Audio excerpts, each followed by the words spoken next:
आइए एक बार कमर सीधी करके बैठे, दोनों हाथ गोद में रखें। एक बार गायत्री महामंत्र का उच्चारण पूरे स्मरण। ओम भूर्भुवः स्वः तत्सवितुर्वरेण्यं भर्गो देवस्य धीमहि धियो यो नः प्रचोदयात्।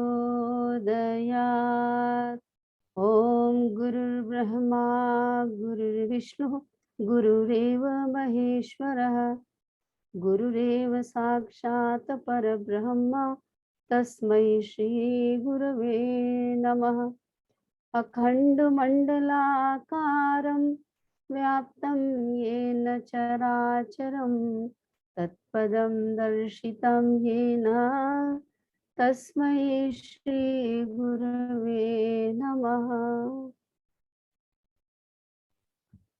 सूक्ष्म रूप में उपस्थित हमारी पुरुषसत्ता को नमन करते हैं और उनके सुख संरक्षण में इस ऑनलाइन महिला मंडल के सफल संचालन के क्रम में जो एक ऑनलाइन प्रशिक्षण है उसमें हमारी जो भी बहनें जुड़ी हुई हैं, आप सबको प्रणाम। और युवा प्रकोष्ठ के इस मंच पर महिलाओं के संगठन पर आप सभी बहनों को बहुत बहुत अभिनंदन है। दीदी आप सबको प्रणाम। आज की बात कोई नई नहीं है। महिला मंडल का संचालन कैसे हो, इस बारे में इससे पहले 2 दिवसीय प्रशिक्षण हो चुका है।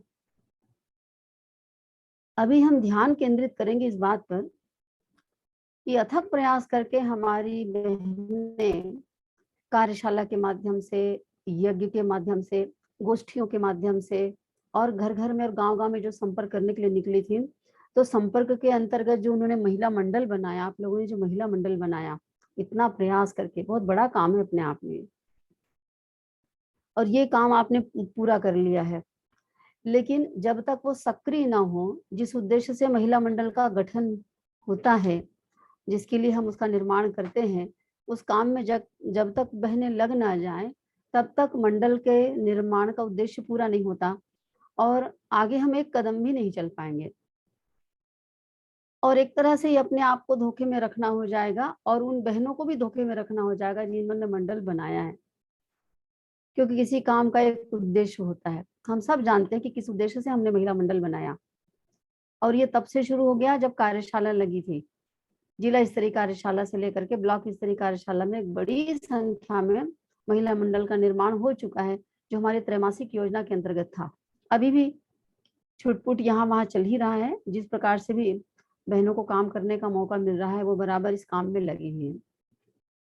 मुख्य मुद्दा बस यही है कि जैसे ही महिला मंडल बनाते हैं हम, निर्माण होता है, तो वो इस शर्त के आधार पर ही बनता है कि भाई महिला मंडल यदि आपका बना है, हमने कोई ग्रुप बनाया है, तो वो सबसे पहली शर्त ये है कि वो सप्ताह में एक दिन समय निकाल करके कुछ समय के लिए, 1 घंटे के लिए, 1.5 घंटे के लिए, 2 घंटे के लिए, जैसा समय निकल सकता है, कम से कम न्यूनतम में सप्ताह में 1 दिन, 8 दिन में 1 दिन वो बैठे आपस में मिलजुल करके बैठे और जिस उद्देश्य से बनाया गया है उस उद्देश्य की पूर्ति के लिए उस रीति से, जिस रीति से सामूहिक साप्ताहिक गोष्ठी की बात कही गई है, उस रीति का अनुपालन करते हुए उसको आगे रन करें, सक्रिय हो।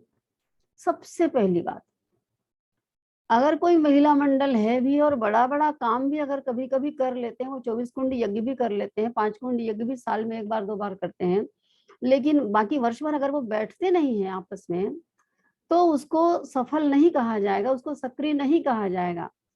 वो तो वैसा है कि जब काम पड़ा तो हम सारी दुनिया के लोगों को एक कर लेते हैं, पूरे शहर गांव नहीं, पूरा जिला एक हो जाता है, तो बड़े बड़े कार्यक्रम उस प्रकार से होते हैं। लेकिन ये अलग बात होगी। कहते हैं ना, जैसे छत्तीसगढ़ी में कहावत है, क्या तो बोलते हैं, क्या खाए तो मंदे मास, नहीं मिली तो परे उपास, ऐसा टाइप कुछ तो बोलते हैं। मतलब खाए तो 56 भोग लग रहा है और खूब एक से एक व्यंजन खा रहे हैं, अब ये कई दिन खा डाले, सबको 2-4 दिन में खा डाले। तो वैसे बड़े बड़े जो आयोजन हम करते हैं, उसमें सब लोगों को इकट्ठा करके ताबड़तोड़ एकदम महीने 2 महीने 4 महीने के लिए खूब किया, उसके बाद में लंबा चादर तान करके सो गए, बाकी दिन कुछ नहीं करना, तो नहीं मिली तो परे उपवास, ऐसा टाइप।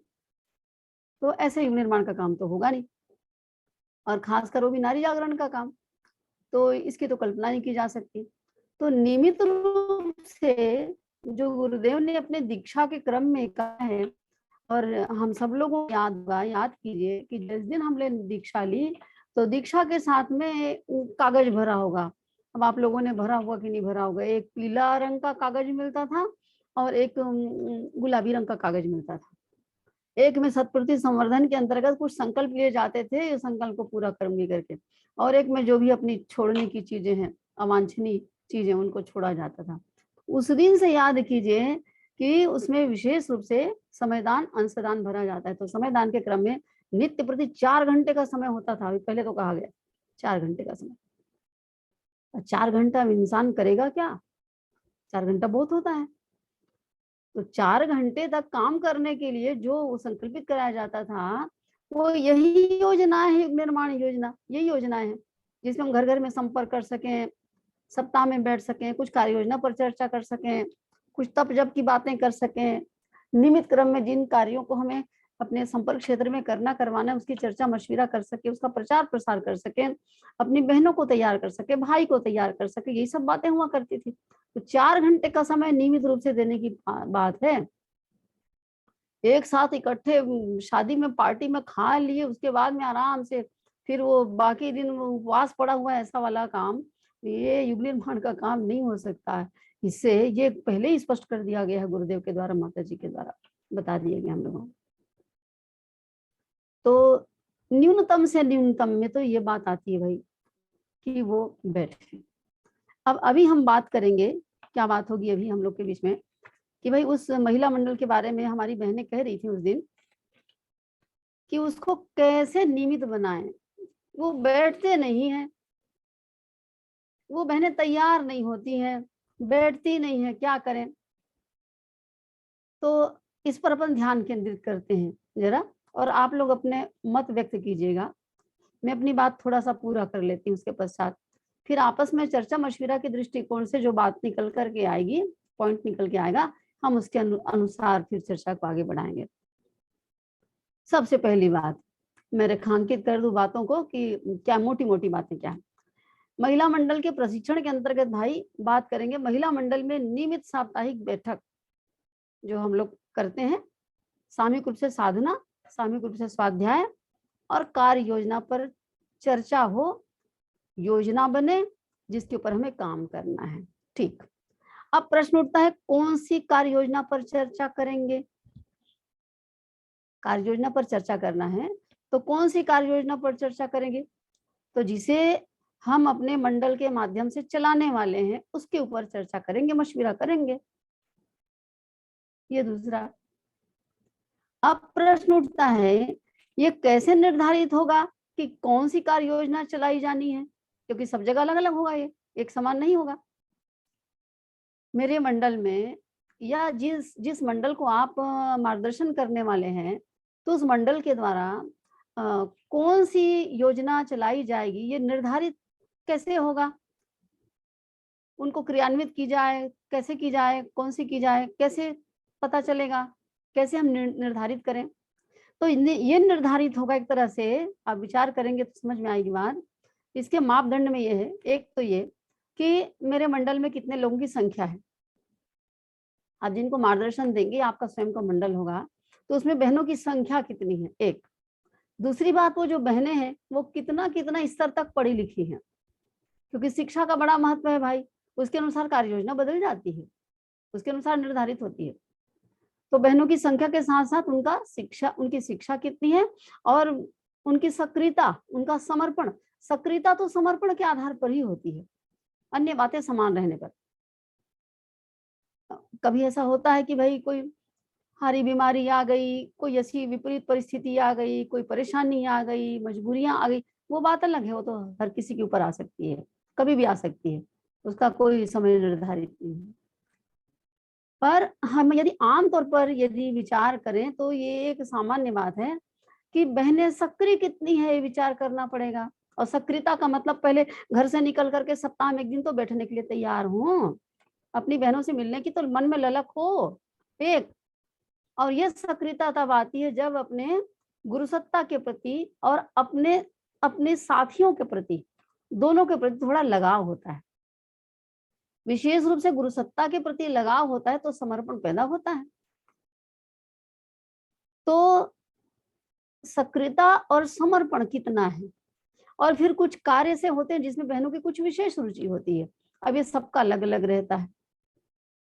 किसी बहन को तप जप अच्छा लगता है, दीप यज्ञ अच्छा लगता है। किसी बहन को घर घर में प्रचार करके छोटे छोटे काम करने में बड़ा आनंद आता है।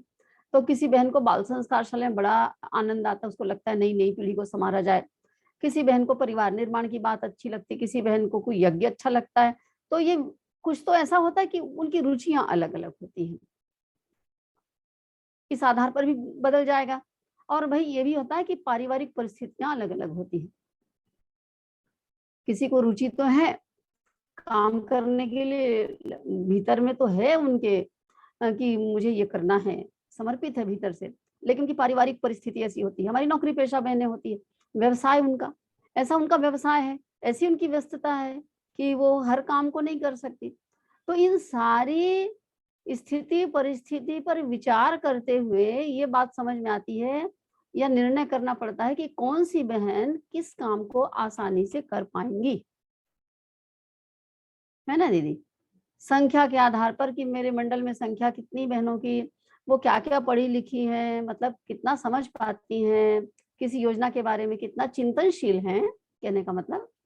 फिर उनका भाई उनकी मिशन के प्रति संवेदनशीलता कितनी है, समर्पण कितना है, कितना काम करने में रुचि रखती हैं। कि कोई कोई ऐसा होता है कि तप जप करने में रुचि है, वो फील्ड में रुचि रखती ही नहीं है, ऐसा भी होता है।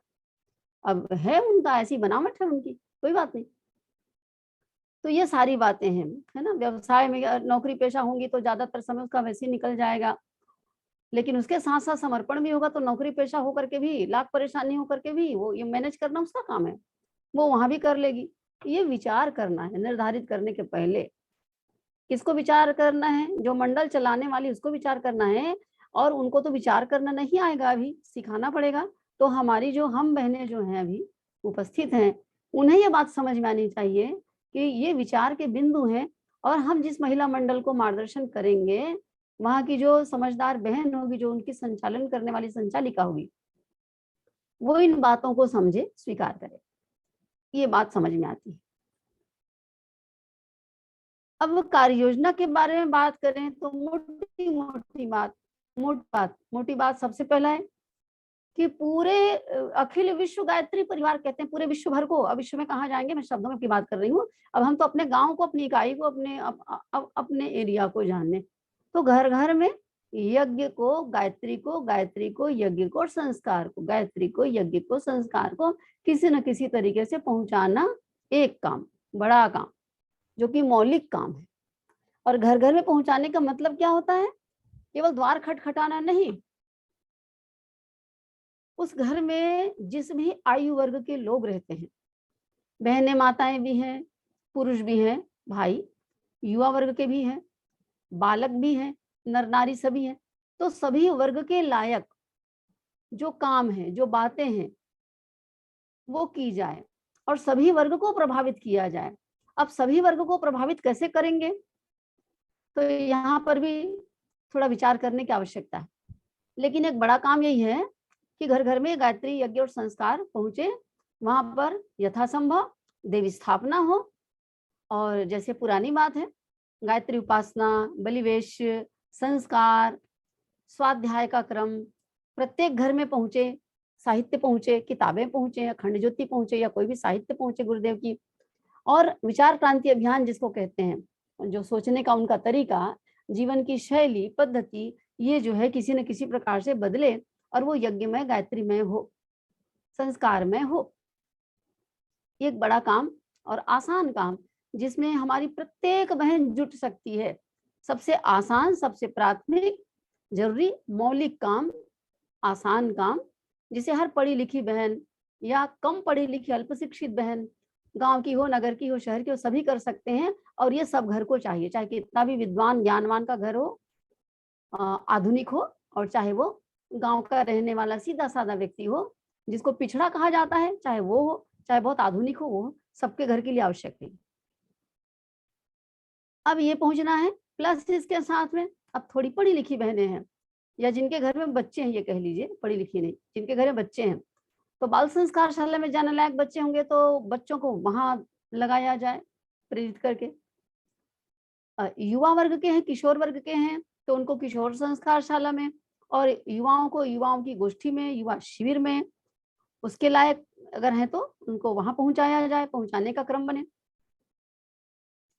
उस स्थान पर जो भी स्कूल है, मिडिल स्कूल है, वहां पर हायर सेकेंडरी स्कूल है, उस स्कूल में जाने का क्रम बन सकता है। तो ये जो काम है, इसके लिए क्या करना पड़ेगा, पढ़ी लिखी बहनें चाहिए जो इस काम को कर सकें एक सीमा तक। बाल संस्कार शाला चलाने के लिए तो कोई बहुत पढ़ी लिखी जरूरत नहीं है, जो 11th-12th पढ़ी हुई हमारी बहनें हैं, गृहिणियां हैं, युवा युवतियां हैं, वो सब कर सकते हैं, कोई दिक्कत नहीं है। स्कूलों में जाने की बात है तो 12वीं पास होने के बाद ही वो बच्चा जो है वो तरीके से स्कूल में फिर से अपने छोटे साथियों को 9th-10th को पढ़ा सकता है, या उनको कोई प्रेरणा दे सकता है, नशा मुक्ति क्लास लेने, स्वास्थ्य क्लास लेने, योग कराने के लिए, या अन्य नैतिक शिक्षा आदि की क्लास लेने के लिए जा सकता है। हमारी गृहिणी बहनें जा सकती हैं। ये 12वीं क्लास पास हमारी गृहिणी बहनें जा सकती है, जो प्रखर मुखर वाणी से कुछ बोलने का हौसला रखती हैं। अब तो काफी बोलने लग गई हैं, अनुभव बोलता है वहां पर, पढ़ाई लिखाई कम बोलता है, अनुभव बोलता है ज्यादा, वो बहन जा सकती है। तो एक दूसरा काम ये है, मुख्य काम ये मैं मुख्य काम जो प्रारंभिक स्तर की बात है, केवल वही बात मैं कर रही हूँ फिलहाल अभी। अब प्रश्न ये उठता है, ये काम होगा कैसे? तो इसके लिए बड़े स्तर पर हम लोगों ने प्रशिक्षण संपन्न कराया किया है।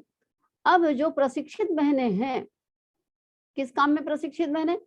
कर्मकांड में प्रशिक्षित बहनें, जनसंपर्क अभियान के अंतर्गत प्रशिक्षित बहनें, जिसमें उन्होंने बलिवैश्य के बारे में, गायत्री यज्ञ का प्रचार करने के मामले में, विषय में, दीप यज्ञ के विषय में जो प्रशिक्षण लिया और दिया सबको, तो वो बहनें ये सब काम को आसानी से करवा सकती हैं।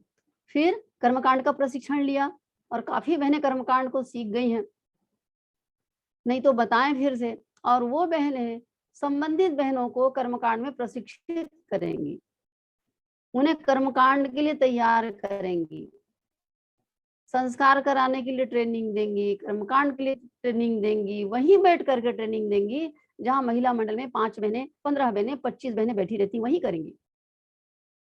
मंडल में जो अग्रणी बहनें हैं मंडल की, या जो प्रशिक्षक बहनें कहना चाहिए, तलाश करना पड़ेगा उनको आगे लाने के लिए।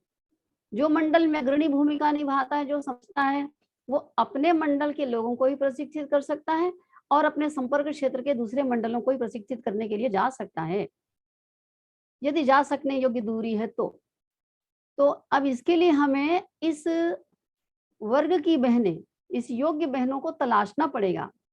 आप ढूंढिए, तलाशिए, आप देखिए महीनों महीनों तक अभी कर्मकांड का प्रशिक्षण चला है, जिसमें प्रत्येक जिले की बहनें कुछ ना कुछ तो निकली हैं।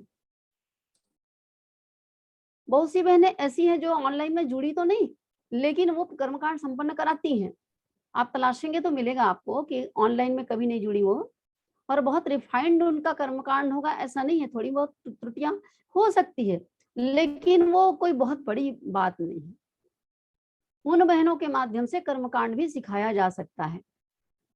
कब सिखाएंगे साहब? भाई सप्ताह में बैठेंगे, एक दिन बैठते हैं, उसको सप्ताह में 3 दिन कर दिया जाए बैठक को। एक दिन तो साधना स्वाध्याय सब चलेगा और कार्य योजना के संबंध में बातचीत होगी, और बाकी और जो 2-3 दिन बैठेंगे उसमें कर्मकांड का प्रशिक्षण कर लेंगे, अभ्यास कर लेंगे इस तरीके से।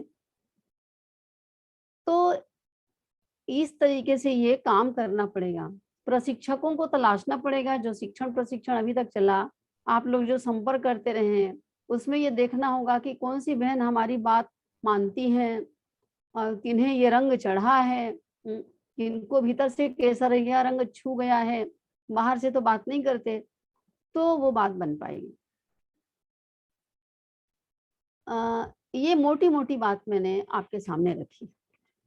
अब बात आती है कि ये महिला मंडल का जो मुख्य बात वही है, जब साप्ताहिक सामूहिक साधना स्वाध्याय की क्लास में बैठेंगे तब हम बाकी बातें कर पाएंगे। तो आइए उसी पर अब केंद्रित होते हैं। महिला मंडल में जो भी आप साप्ताहिक बैठक करेंगे, करवाएंगे, उसमें कौन कौन सी बात होती है, क्या कहेंगे आप वहां पर? मुझे एक बात समझ में आती है, जैसे अभी कंप्लेंट हो रहा था ना, बहनें बैठती नहीं हैं, उनको इतना बोलते हैं लेकिन वो बैठती नहीं है। दो प्रकार की बातें होती हैं। एक तो बहनें जानती ही नहीं कि मिशन क्या है, गुरुजी क्या है, माताजी क्या है, महिला मंडल क्या है, क्यों बैठना चाहिए, वो तरीके से नहीं जानती, नहीं समझती हैं। तो जब तक उनकी आस्था, उनकी श्रद्धा उसके साथ जुड़ेगी नहीं, तब तक वो क्यों बैठेगी भाई? उनको पता होना चाहिए कि मुझे इससे क्या लाभ है, या मुझे नहीं तो क्या लाभ है, क्यों बैठना चाहिए, क्या महिला मंडल, इसके माध्यम से क्या होना है, उसको तरीके से समझ में आना चाहिए। हर बहन ऑनलाइन नहीं जुड़ती है, उनको जाके समझाना पड़ेगा। तो मुझे तो दो बात समझ में आती है, दो तरीके से। अब कैसे करें इसको? तो जिन भी मंडलों में साप्ताहिक गोष्ठी आरंभ नहीं हुआ है उसकी बात करते हैं। जहां आरंभ नहीं हुआ है और आरंभ करना है, तो सबसे पहली बात तो ये कि उनके भीतर में प्रेरणा दी जाए। क्या प्रेरणा? प्रेरणा महत्वपूर्ण है। वही माताएं बहनें साप्ताहिक गोष्ठी में बैठने के लिए या मिशन के किसी काम में रुचि रखती हैं, जिन्हें दो तरह की बात, गुरुदेव माता जी के प्रति, मिशन के प्रति अथाह श्रद्धा, उनकी आस्था।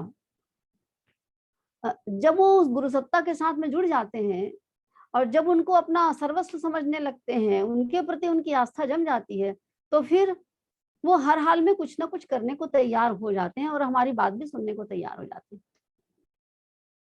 और अगर ये नहीं है तो फिर बहुत पापड़ बेलने पड़ेंगे।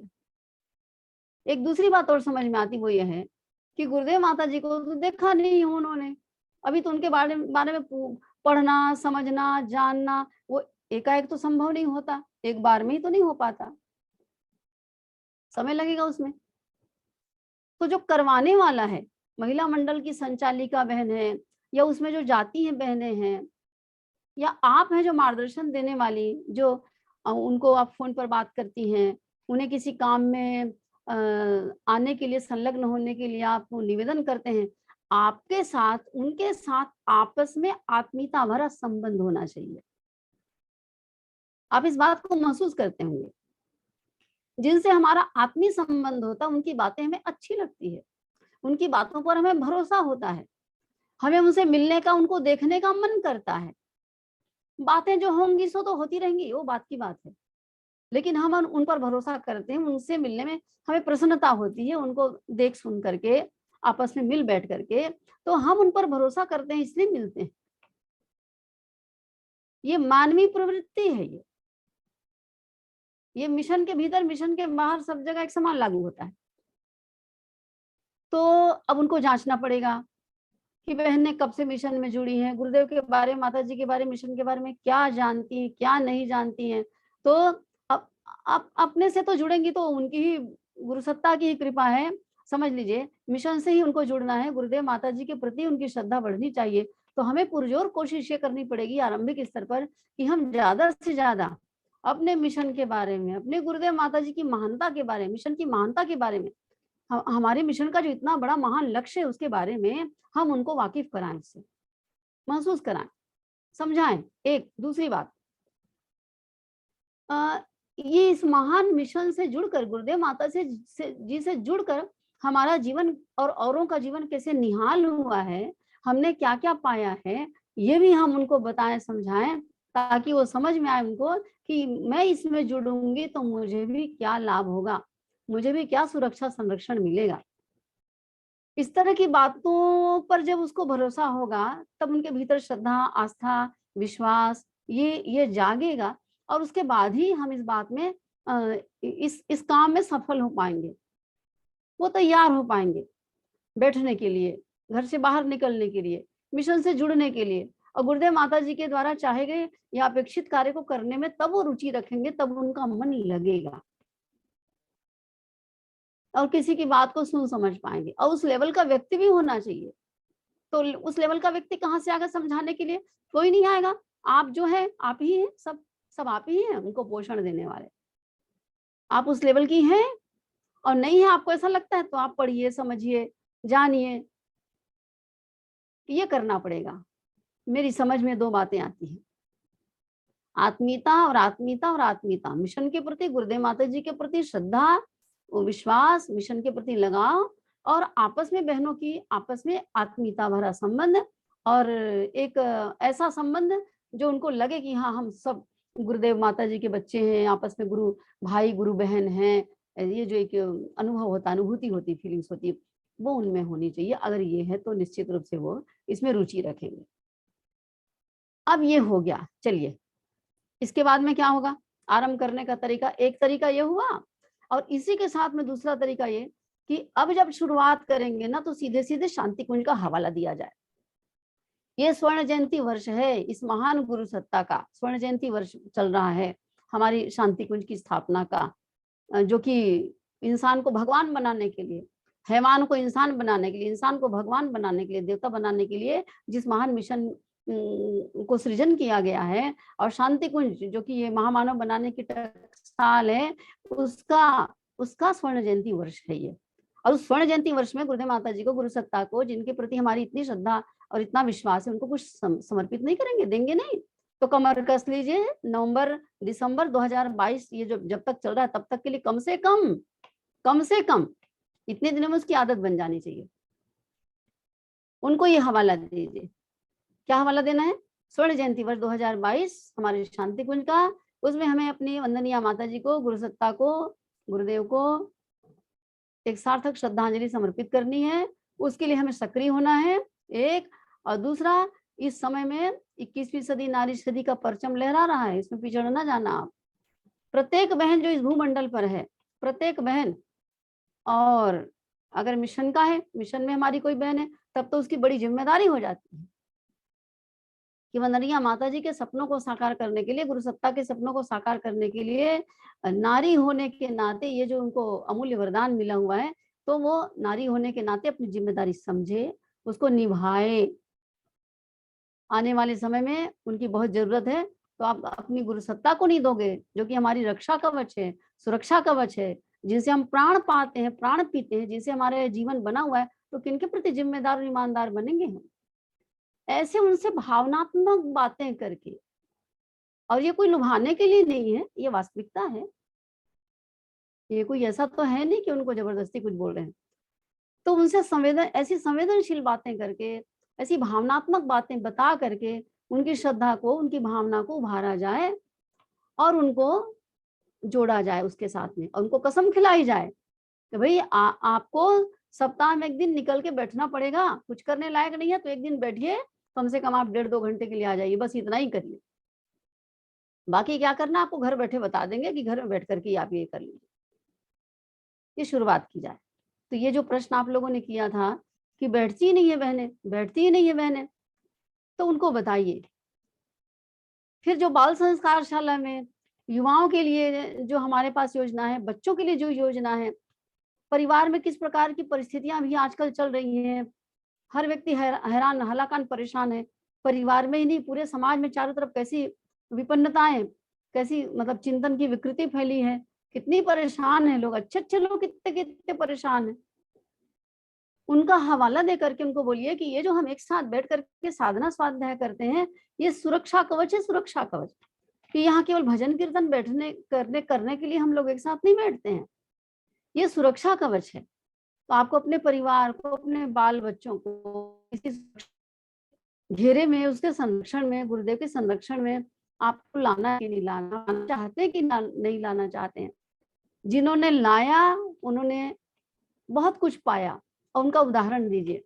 जैसे अभी कल जब बुधवार के दिन ये परसों हुआ था, तो साधना के संदर्भ में हमारी तुलसी दीदी ने बहुत सुंदर उदाहरण दिया था स्काईलैब गिरने का। तो समय समय पर इस प्रकार से गुरुदेव ने बहुत सारी साधनात्मक प्रयोग किए हैं, और उन प्रयोगों के माध्यम से या वैसे भी साधना के बल पर कितने साधकों को कितना कितना लाभ हुआ है, उनका हवाला दे करके आप अपनी दिनचर्या में, रोजमर्रा में, अपने अड़ोस पड़ोस में, अपने गांव में, शहर में भी ऐसी कई घटनाएं आपने देखी सुनी होंगी, आपके अनुभव में होगा निश्चित रूप से। आप उसका हवाला दीजिए, प्रैक्टिकल हवाला दीजिए कि मंत्र जप का ये प्रभाव हुआ, गायत्री मंत्र का ये प्रभाव हो गया, साधना का ये प्रभाव हुआ, इस प्रकार से उनको बताइए। और इस तरीके से उनके मन में जब ये प्रेरणा काम करेगी तो बड़ी आसानी के साथ में हम फिर सफल होंगे। बहनों को सप्ताह में 8 दिन में 1 दिन बैठने के लिए हम सहमत कर पाएंगे और उसके बाद फिर बाकी बातें आगे जो है वो होगी तो वो बहुत सही हो जाएगी। अब ये शुरू हो गया बैठने का, तो जब बैठने का शुरू होगा तो उसमें दूसरी बात अभी आती है। बहुत सी बहनें ऐसी हैं, चाहती सब है, सूझ नहीं पड़ता कि कैसे करें, आगे साहब बैठ गए, अब करें कैसे? अब दिमाग इधर फिर रहा है, 15 लोग थे, 5 लोग आए हैं, हम 10 लोग तो आए ही नहीं है, कौन बुलाने जाएगा, हटाओ छोड़ो, कोई आता ही नहीं तो हम कैसे आए? ये व्यवहारिक समस्याएं हैं बहनों की, ऐसा होता है। फिर जो पहले आता है टाइम से आ जाता है और जब जाने का समय उसका होता है, घंटा भर बीत जाता है, तो फिर दूसरी बहनें आती हैं, तो परेशान हो जाती है बहन हमारी। आने वाला आ गया, उसके जाने का समय हो गया तो दूसरे लोग तब टपक रहे हैं, ये दूसरी समस्या होती है। अच्छा, तीसरी समस्या एक और भी होती है। वो तीसरी समस्या क्या होती है, कुछ बहनें कुछ ज्यादा ही एक्टिव होती हैं। क्या करती हो, घर परिवार की बातों को उठा करके रख लेती है। अब बहनों के बीच में लाइन से बेलाइन होकर के जो बातें शुरू होती है ना, तो उनको चुप कराने वाला कोई नहीं रहता। बहू बेटी की बातें करना शुरू कर दी, अड़ोसी पड़ोसी की बात करना शुरू कर दी, घर में क्या सब्जी बनाए और पापड़ और बड़ी और बिजोरी, वो न जाने कहाँ कहाँ की बातें आ जाती।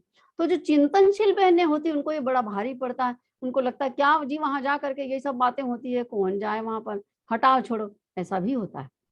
कई कई प्रकार की चीजें परिस्थितियां होती। मैं इशारा ये करना चाहती हूँ आप लोगों से कि ऐसी परिस्थिति भी आएगी जब लोग तैयार तो होंगे लेकिन उनको सूझेगा नहीं कि वास्तव में किस तरीके से, किस विधि से इसको चलाया जाए। तो यथासंभव जहां तक हो सके इस बात की आवश्यकता है कि महिला मंडल की पहली बैठक कम से कम 2-4 बार हमारी पुरानी बहनों को, जिन्हें इसका अनुभव है, सही पद्धति का ज्ञान है, जो उनको मार्गदर्शन देने वाली है, दूर से भी उनके साथ जाकर बैठना पड़ेगा। मुझे इस बात का अनुभव है, नियमित रूप से जाना पड़ेगा। बरसों नहीं, बरसों तो नहीं कहूंगी मैं, नहीं जा पाएंगे आप, उतना नहीं कर पाएंगे, पर महीनों की बात तो कहूंगी। आप यदि 4 जगह, 6 जगह यदि उन बहनों को मार्गदर्शन कर रहे हैं तो 1 सप्ताह एक जगह, दूसरे सप्ताह दूसरे जगह, तीसरे सप्ताह तीसरे जगह, इस प्रकार से जाने की जरूरत पड़ेगी। और आप प्रैक्टिकल करके बताइए, जैसे भी हम लोग ऑनलाइन क्या प्रैक्टिकल चलता है ना हमारा, साधना 1, स्वाध्याय 2 और तीसरी कार्य योजना। तो इसमें से देख करके फिर बहनें अपने जहाँ रहती वहां पर अपना ऑफलाइन करती हैं। ये ऑनलाइन ऑफलाइन की बात है। उसी प्रकार से ऑफलाइन जाकर बहनों के बीच में बैठना पड़ेगा।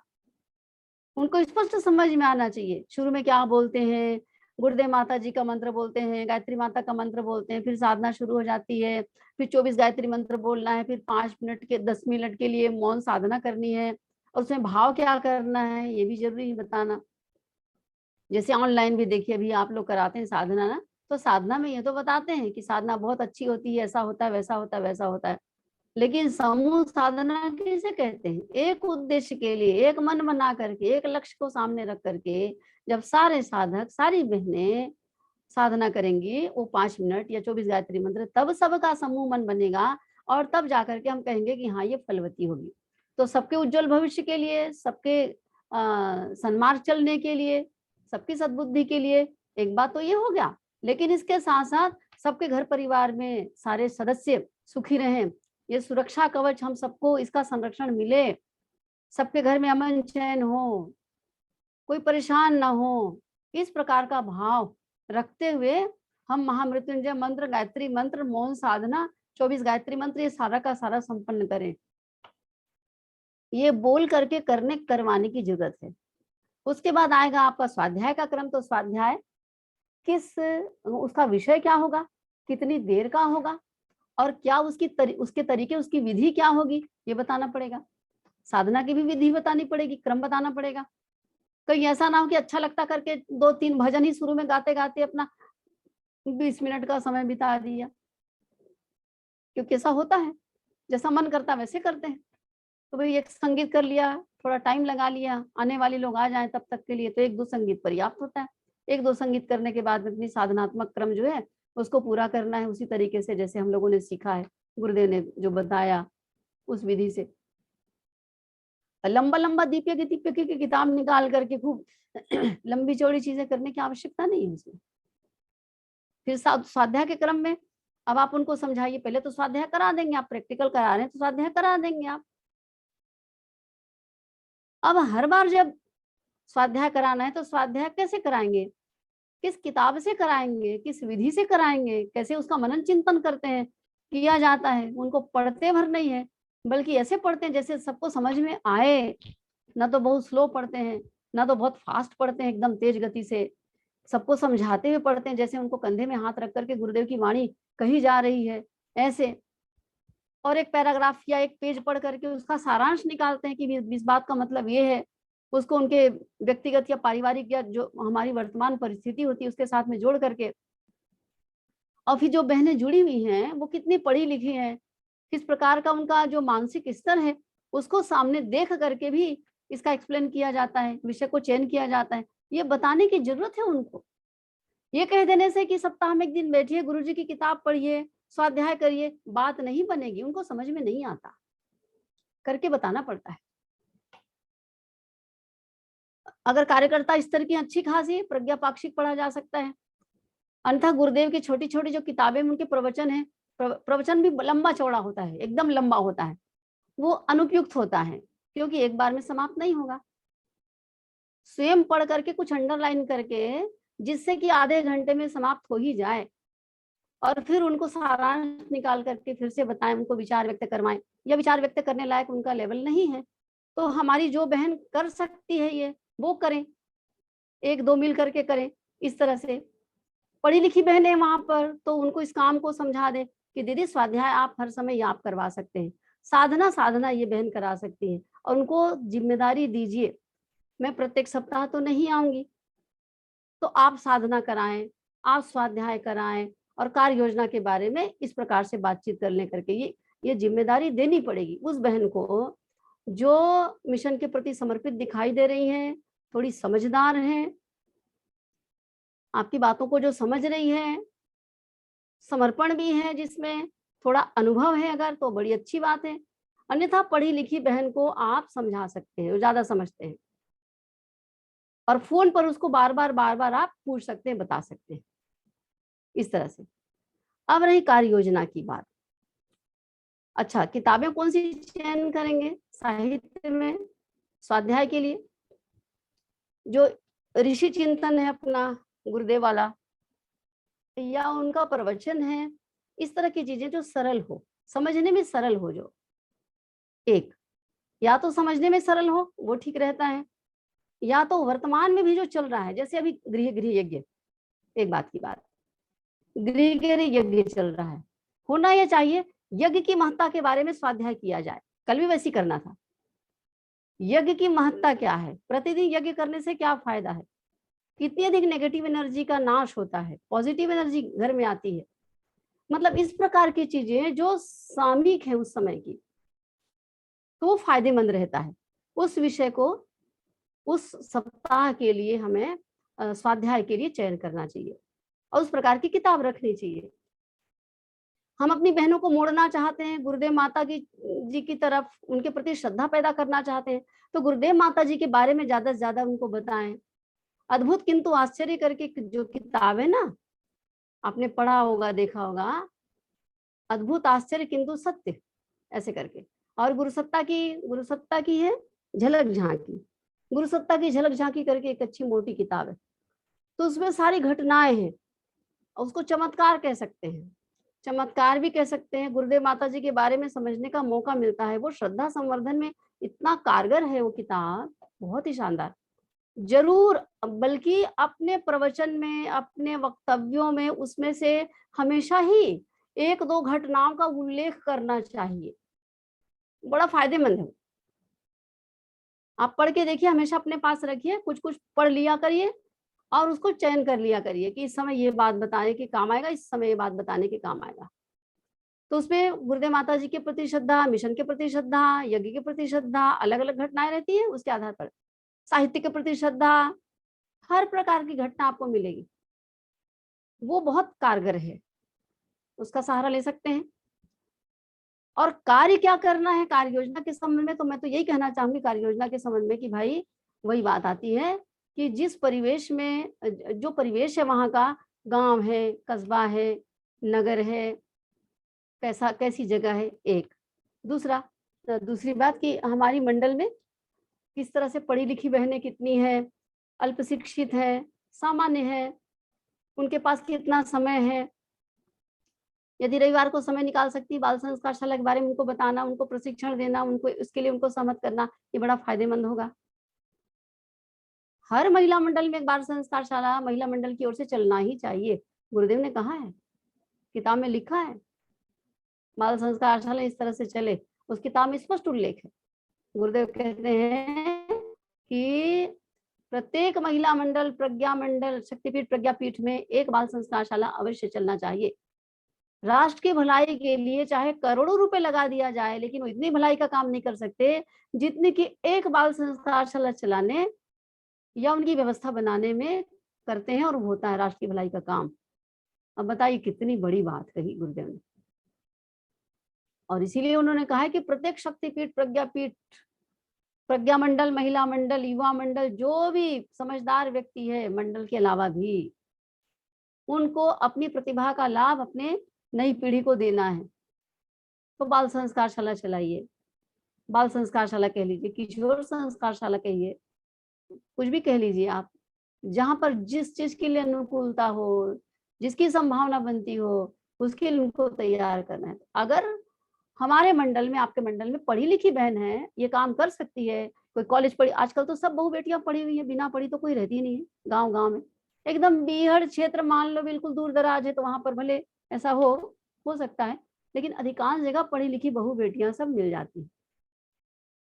युवाओं को, युवतियों को लीजिए, तो पढ़ी लिखी बहनें हैं तो बाल संस्कारशाला के लिए बात करिए, उनको उसके लिए सहमत करिए। युवाओं की गोष्ठी लेने के लिए, कन्याओं की गोष्ठी लेने के लिए, गोष्ठी माने उनके साथ में बैठक करने के लिए, स्कूल में जाकर के कुछ उनको लेक्चर करने के लिए। कन्या शिविर लंबा चौड़ा हो जाता है, लेकिन एक दिन 2 सेशन के लिए 3 घंटे 4 घंटे का लगाने के लिए। युवाओं का उसी प्रकार से युवा शिविर लंबा चौड़ा होता है, लेकिन 2 सत्र लगाने के लिए। इस प्रकार से पढ़ी लिखी बहनों का नियोजन किया जा सकता है और वो प्रशिक्षक की भूमिका निभा सकती है। हमारी जो पढ़ी लिखी बहनें हैं उनको तलाशा जाए, खूब तलाशा जाए उनको। वास्तव में काम करना तो महत्वपूर्ण है, ठीक है, लेकिन काम करने वाले को तलाशना, उसको तैयार करना, उनको प्रशिक्षित करना, काम में लगा देना, ये कई गुना ज्यादा बड़ा काम है। तो हमारे पास जो भी समय है, जो पुरुषार्थ करें आप, उसमें एक एक समय को आप इस काम के लिए रिजर्व रखें, सुरक्षित रखें, जिसमें आप कार्यकर्ताओं की, बहनों की ढूंढ तलाश करके उनको प्रशिक्षित करके आगे बढ़ा सकें। कोई भी काम हो, कर्मकांड आपको मालूम है, ठीक है, आप बहुत अच्छी बात है, कर्मकांड कराना जानते हैं, यज्ञ कराना जानते हैं, लेकिन जब आप यज्ञ कराना जानते हैं तो ये बड़ा काम है कि हर हाल में हमारा ध्यान इस बात में रहना चाहिए कि कम से कम मुझे 8-10 लोगों को कर्मकांड सिखाना है, उनको जो कर्मकांड कराने में योगदान करेंगे, घर में बैठ जाएंगे उनको नहीं। संगीत सिखाना, ढपली सिखाना, आपको आता है संगीत और ढपली, बड़ी अच्छी बात है, बधाई हो, लेकिन कम से कम 8-10 लोगों को संगीत ढपली सिखाइए। किनको? उनको नहीं जो संगीत आता है करके अपना अहंकार पाल करके घर में बैठेंगे दूसरों पर रौब जमाने के लिए ना, जो दूसरों के यहाँ जा करके अड़ोस पड़ोस में या कार्यक्रम में दीपक कर लें, यज्ञ कर लें, किसी घर में प्रचार में जाते हैं, गोष्ठी में जाते हैं, तो वहां पर काम चलाने के लिए थोड़ा सा ढपली बजा करके, संगीत करके लोगों को एकत्रित करने के काम आ जाए, समय दान करे। कहने का मतलब हमारे मिशन के या सामाजिक काम में जो समयदान करने को तैयार हो, आप उन बहनों भाइयों को तलाशने के लिए, उन बहनों को तलाशने के लिए अपने इस योजना को क्रियान्वित करिए। बहनों को तराशना है, कार्यकर्ता लेवल पर पहुंचाना है।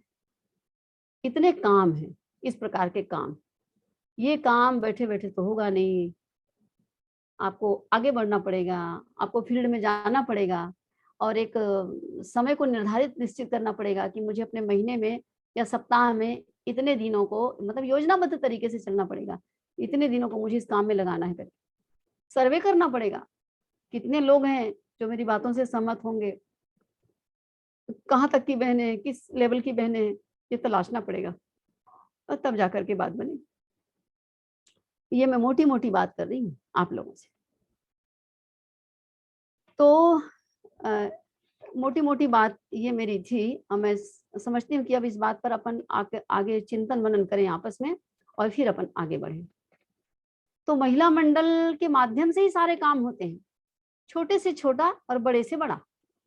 गृह गृह यज्ञ कह लीजिए, जनसंपर्क कह लीजिए, है ना, सारे संस्कार, चाहे जन्मदिन हो तो, चाहे गर्भ संस्कार हो तो, गर्भ संस्कार की ट्रेनिंग हो तो, बाल संस्कारशाला की ट्रेनिंग हो तो, किशोर संस्कारशाला की ट्रेनिंग हो तो, कर्मकांड प्रशिक्षण की ट्रेनिंग हो तो, सारी ट्रेनिंग हो सकती है।